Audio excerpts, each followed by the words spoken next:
अयोध्येमधील राम जन्मभूमी मंदिरामध्ये काल रामलल्लाच्या मूर्तीची प्राणप्रतिष्ठापन सोहळा जो आहे तो अगदी दिमाखात पार पडला। काल देशभरामधून जगभरातून जे निमंत्रित सदस्य होते या संपूर्ण प्राणप्रतिष्ठापन सोहळ्याला, त्यांना खरं तर काल रामाचं आपल्या दर्शन घेता आलं। परंतु आजपासून मंदिर जे आहे ते सर्वसामान्य लोकांसाठी खुलं करण्यात आलेलं आहे आणि सध्या आपण अयोध्येमधील राम मंदिराच्या मेन कॉरिडॉर जवळ आहोत आणि आपण ही दृश्य पाहू शकतो।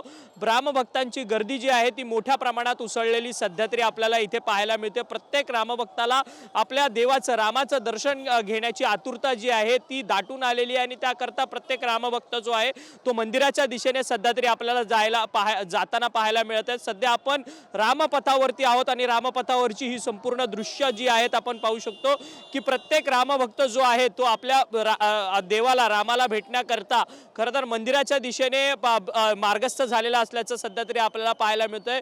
पोलिसांची सुरक्षा व्यवस्था देखील तितक्याच मोठ्या प्रमाणात इथे तैनात करण्यात आलेली आहे, कारण की कोणताही अनुचित प्रकार घडू नये याकरता केंद्रीय पोलीस यंत्रणा देखील इथे तैनात करण्यात आलेली असल्याचं सध्या पाहायला मिळतंय। काल संपूर्ण अयोध्या नगरी ही राममय झालेली होती। काल रात्री दीपोत्सव जो आहे, दिवाळी जो आहे तो अयोध्येमध्ये साजरा करण्यात आला। प्रत्येक गल्ली बोळ्यात अयोध्येच्या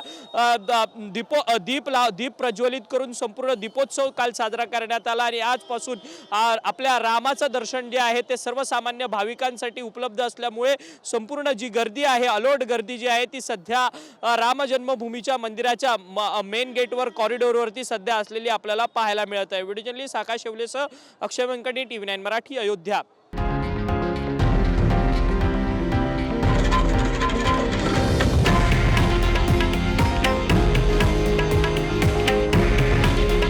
हे आहे देशातील नंबर 1 न्यूज नेटवर्क आणि आपण पाहत आहात TV9 मराठी। काळजी तुमची, हित महाराष्ट्राचं।